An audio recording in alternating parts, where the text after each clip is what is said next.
الحمدللہ رب العالمین والعاقبۃ للمتقین والصلاۃ والسلام علی شفیع المذنبین اما بعد فاعوذ باللہ من الشیطان الرجیم بسم اللہ الرحمن الرحیم السلام علیکم ورحمۃ اللہ وبرکاتہ۔ قرآن پاک کی سورہ بقرہ کی 7 آیات کریمہ کی تفسیر پہلے ہو چکی ہے۔ اب سورہ بقرہ کی 8ویں آیت کی تفسیر شروع کرتے ہیں کہ جس میں اللہ تعالیٰ نے ارشاد فرمایا کہ وَمِنَ النَّاسِ مَن يَقُولُ آمَنَّا بِاللَّهِ وَبِالْيَوْمِ الْآخِرِ وَمَا هُمْ بِمُؤْمِنِينَ آمَنْتُ بِاللَّهِ صَدَقَ اللَّهُ الْعَظِيمُ۔ اور لوگوں میں سے بعض لوگ وہ ہیں جو کہتے ہیں کہ ہم اللہ پر اور یوم آخرت پر ایمان لے آئے، حالانکہ وہ مومن نہیں ہیں۔ اس آیت کریمہ کا شان نزول کچھ اس طرح ہے کہ مدینہ منورہ میں ایک شخص تھا جس کا نام تھا عبداللہ بن ابی، جس کو وہاں لوگ اچھی نگاہ سے دیکھتے تھے اور قریب تھا کہ اس کو وہاں کا سردار بنا دیا جائے، لیکن سرکار دو عالم صلی اللہ علیہ وآلہ وسلم مکہ سے ہجرت فرما کر مدینہ منورہ تشریف لے آئے اور مدینے والوں کے دل نور ایمان سے جگمگا اٹھے تو اس کی عزت اور آبرو میں فرق آ گیا۔ اس کی طرف مدینے والوں کا وہ رجحان نہ رہا جو پہلے تھا، اس لیے اس کے دل میں بغض اور عناد کی آگ بھڑک اٹھی۔ مگر یہ شخص بہت چلاک تھا، اس نے خیال کیا کہ اگر میں ظاہری طور پر مسلمانوں کا مخالف رہوں گا تو میری خیر نہیں ہے، اس لیے بظاہر تو یہ مسلمان ہو گیا مگر دل سے سخت دشمن رہا، اور اس نے یہ روش، یہ طریقہ اختیار کیا کہ مسلمانوں کے سامنے حضور علیہ السلام کے اوصاف بیان کرتا اور کہتا کہ یہ وہی نبی آخر الزمان ہے جن کی خبر تورات میں دی گئی، اور جب کفار سے ملتا تو مسلمانوں کے خلاف باتیں کرتا اور دل میں خوش ہوتا تھا کہ ہم دونوں جماعتوں کے محبوب یعنی کہ ان کے پیارے ہیں۔ اس کے ساتھ بہت سارے لوگ مل گئے جس سے اس کی پوری ایک جماعت بن گئی جس کا نام منافقین ہے۔ ان لوگوں کے بارے میں یہ آیات کریمہ نازل ہوئی۔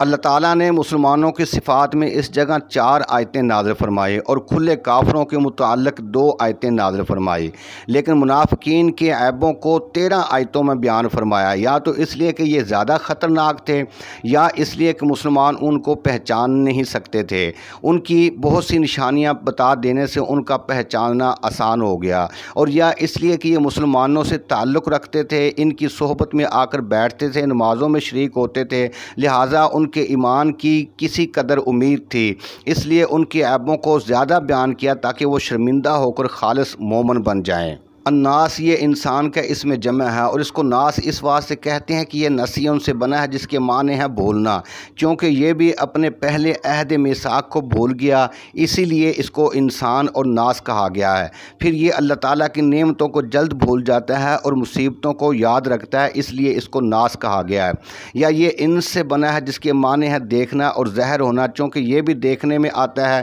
اور زہری زمین پر رہتا ہے، اس لیے اس کو انسان کہتے ہیں۔ اور جنات چونکہ زمین کے چھپے ہوئے حصے میں آباد ہیں، اس لیے انہیں جن کہتے ہیں۔ بعض لوگ کہتے ہیں کہ انسان بھی اپنے ہم جنس سے بہت زیادہ محبت رکھتا ہے، اس لیے اس کو انسان کہتے ہیں۔ لفظ من واحد تثنیہ اور جمع کے لیے سب کے لیے بولا جاتا ہے۔ اس آیت میں یقول صیغہ واحد فرمایا گیا، اور آمنا اور ہم اور مؤمنین یہ سب جمع کے طریقے پر ہیں، کیونکہ من میں دونوں کی گنجائش ہے۔ اس آیت میں 2 چیزوں پر ایمان لانے کا ذکر ہوا، ایک اللہ اور دوسرے یوم آخرت، اس لیے دونوں ایمانیات کے گویا کنارے ہیں۔ منافقین سارے ایمانیات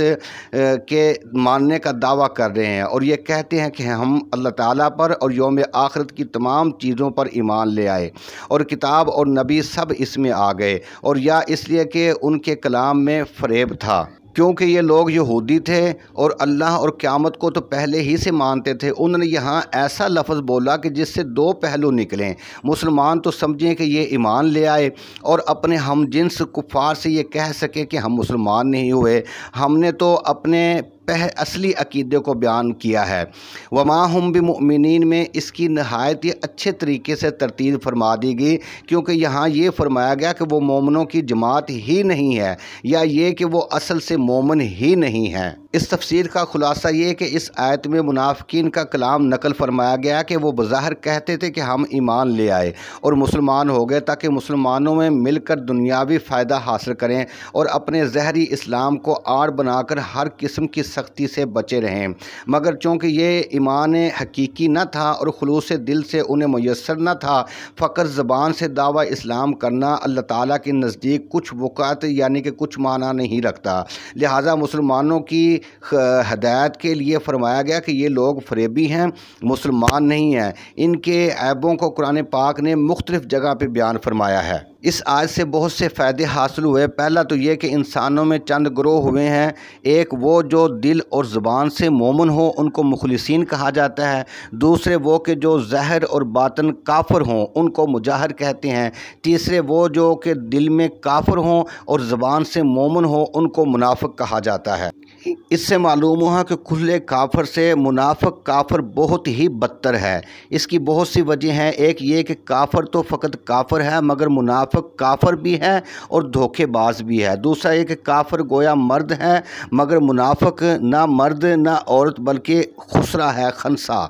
تیسرا یہ کہ کافر تو فقط کافر ہے، مگر منافق کافر بھی ہے اور جھوٹا بھی ہے۔ چوتھے یہ کہ کافر تو محض کافر ہے، مگر منافق کافر بھی ہے اور اسلام کا مذاق اڑانے والا بھی ہے۔ تو اللہ تعالیٰ نے ان بدترین منافقین کا ذکر کرتے ہوئے ارشاد فرمایا کہ وَمِنَ النَّاسِ مَن يَقُولُ آمَنَّا بِاللَّهِ وَبِالْيَوْمِ الْآخِرِ وَمَا هُمْ بِمُؤْمِنِينَ، اور کچھ لوگ کہتے ہیں کہ ہم اللہ پر اور یوم آخرت پر ایمان لائے، حالانکہ یہ مومن یعنی کہ ایمان والے نہیں ہیں۔ آگے ارشاد فرمایا کہ يُخَادِعُونَ اللَّهَ وَالَّذِينَ آمَنُوا،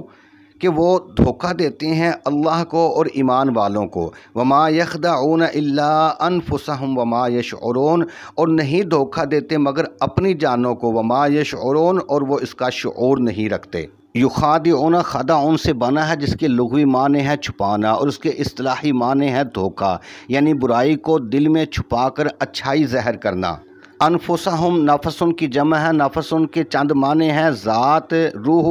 دل اور دل کے متعلقات خون، پانی۔ یہاں پہلے معنی مراد ہیں، یعنی یہ منافقین در حقیقت اپنے آپ کو خود دھوکہ دے رہے ہیں، کیونکہ جو شخص اعلیٰ چیز کو چھوڑ کر ادنا اختیار کرے اور خود کو کامیاب جانے، وہ بڑا بیوقوف ہے اور سخت دھوکے میں ہے۔ منافقین نے دین چھوڑ کر دنیا اختیار کی اور اس پر خوش ہوئے، لیکن دنیا بھی ہاتھ نہ آئی بلکہ ذلت اور رسوائی ہاتھ آئی تو اپنے آپ کو دھوکہ ہی دیا۔ وما یشعرون شعور سے بنا ہے، شعور کہتے ہیں حواس سے جاننے کو،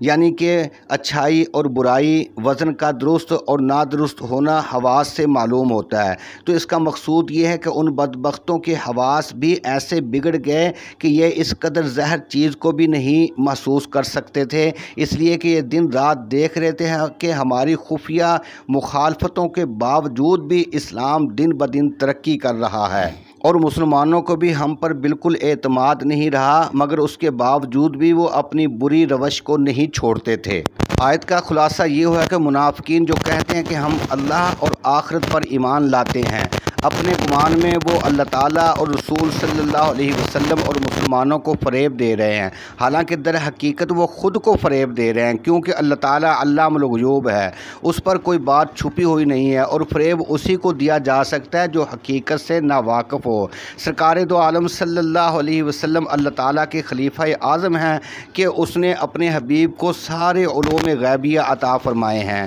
وہ تو ابتدا ہی سے ہر ایک کی حقیقت اور انجام سے خبردار ہیں، کیونکہ معراج میں سب کافروں اور مومنوں کو دیکھ کر آئے ہیں اور صحابہ کرام کو بھی مومنوں اور کافروں کے ناموں کے رجسٹر دکھا دیے ہیں۔ جیسا کہ حدیث پاک میں آتا ہے کہ حضور نے بڑے بڑے بدکاروں کے ایمان کی خبر دے دی تو وہ آخر کار مومن ہی ہو کر مرے، اور بڑے بڑے ظاہری متقیوں کے جہنمی ہونے کی خبر دے دی تو وہ آخر کار جہنمی ہی ہو کر مرے۔ آپ نے تو یہ بھی بتا دیا کہ حسن اور حسین جنت کے نوجوانوں کے سردار ہیں، اور آپ کی لخت جگر حضرت بی بی فاطمہ الزہرا رضی اللہ تعالی عنہا جنتی عورتوں کی سردار ہیں۔ جس سے معلوم ہوا کہ حضور صلی وسلام جنتیوں اور جہنمیوں کو پہچانتے ہیں، لہذا یہ منافق ان کو دھوکہ نہیں دے سکتے۔ اسی طرح مسلمان بھی اپنے نور ایمانی سے مومن اور کافر کو پہچانتے ہیں، جیسا کہ حدیث پاک میں آیا کہ مسلمان کی ذہانت سے ڈرو، اس لیے کہ وہ اللہ کے نور سے دیکھتا ہے، بلکہ اللہ والوں کے پاس بیٹھنے والے جانور بھی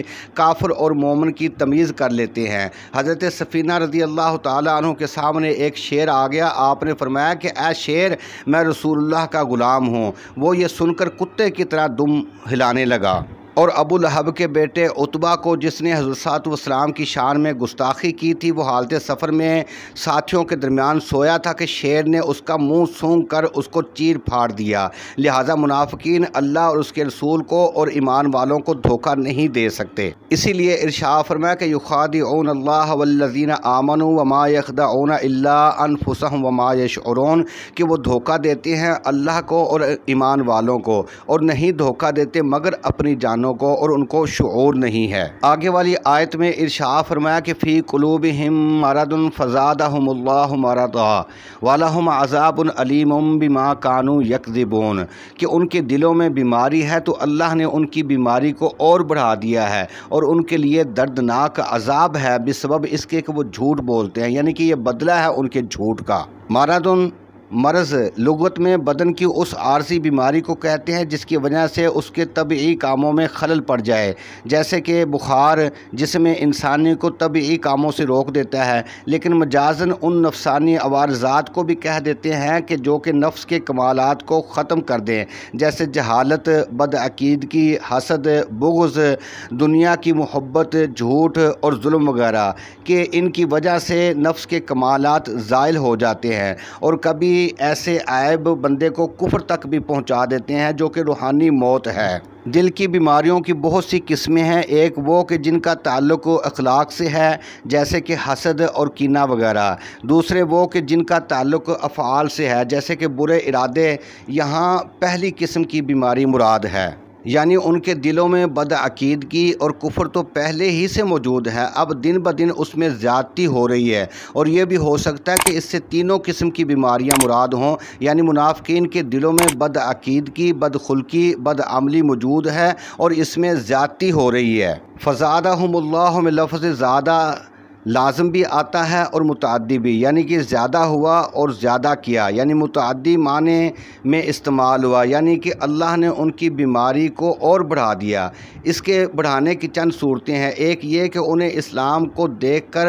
غم ہوتا تھا، اور اللہ نے اسلام کی اشاعت فرما کر ان کے غم میں اور اضافہ کر دیا، اور اس طرح ان کے دل میں بدعقیدگی اور نبی کریم علیہ الصلوۃ والسلام کی دشمنی تھی، تو اللہ نے ان کے دلوں پر مہر اس طرح لگا دی کہ ان میں واعظ اور نصیحت اثر نہ کرے۔ جس قدر شرعی احکام بڑھے ان کا انکار بھی بڑھ گیا، مثلا جب تک 10 احکام آئے تو وہ 10 کے منکر رہے، اور اب 5 اور آنے پر 15 کے منکر ہو گئے، یا اس طرح کے پہلے فقط عبادات آئی تھی وہی ان پر بھاری تھی، جب سزائیں اور جہاد آ گئے تو ان پر اور مصیبت ٹوٹ پڑی۔ اللہ کی شان کے شرعی احکام اور قرآنی آیتیں مسلمانوں کے ایمان کو مضبوط کریں، لیکن کفار کے کفر میں اضافہ ہو، جیسے کہ بارش کا پانی گندگی پر پڑ کر اس کو زیادہ پھیلا دیتا ہے، مگر پاک چیزوں پر پڑ کر ان کو اور بھی صاف اور پاک کر دیتا ہے۔ یا اس طرح کہ جب وہ کھلے کافر تھے تو ان میں بہادری تھی، مگر اسلام کے دبدبے اور شوکت کو دیکھ کر ان میں بزدلی پیدا ہو گئی،